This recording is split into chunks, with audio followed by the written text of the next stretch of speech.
Hello. Today's episode is about fear.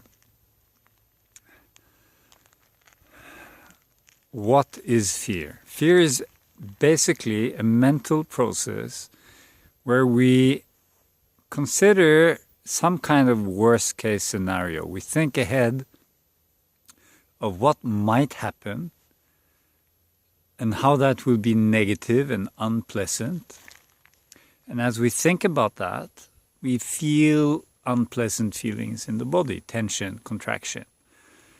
So it's not really the tension and contraction which is the fear. This is the result of thinking focused on negative outcomes in the future. So fear is a mental process. Now, the interesting thing about fear is when we let our decisions be guided by fear, we tend to create exactly that which we fear. How does this work?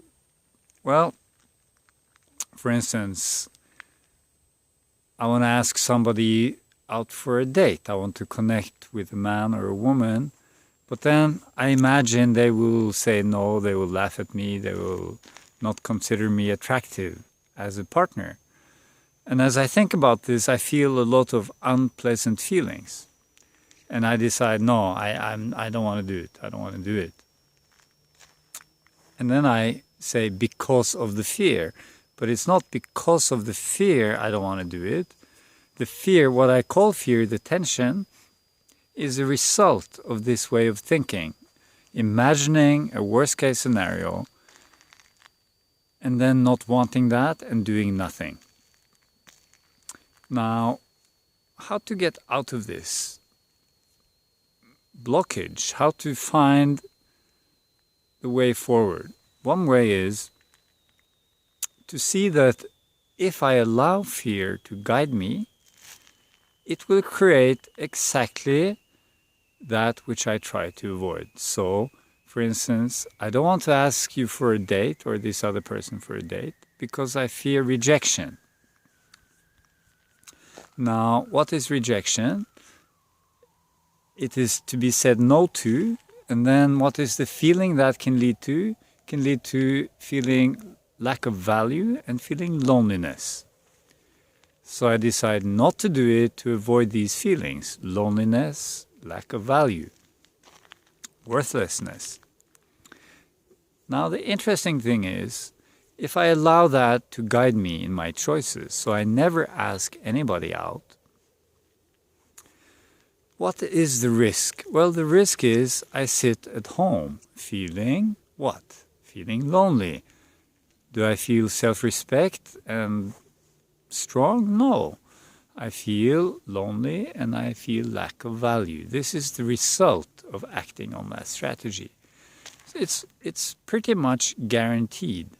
So by allowing fear to guide my choice, I'm guaranteed to get the result which I want to avoid. Now, if I actually take the risk, I only run a certain chance, maybe a small chance, of having this outcome.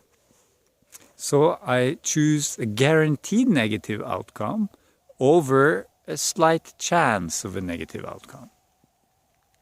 So the first thing is to see that this is not very intelligent. Second thing is to see what's the worst thing that can happen if I do it. And then I look at that, and then I will discover it's not that bad. The worst thing generally is I will feel some unpleasant feelings in my body. I ask, they say no. I feel some unpleasant feelings, and yet I will also feel strong because I had the courage to actually go for what I'm looking for. So that's the first question. Second, what's the best thing that could happen if I do it? And of course, the best thing is the person shows interest. We go out, we find a great connection, we have a lot of joy, and all kinds of fun adventure can follow. So the worst case is not so bad, and the best case is wonderful. And what's going to happen if I don't choose is exactly what I fear anyway. So, logically, and emotionally it makes a whole lot of sense to go for it.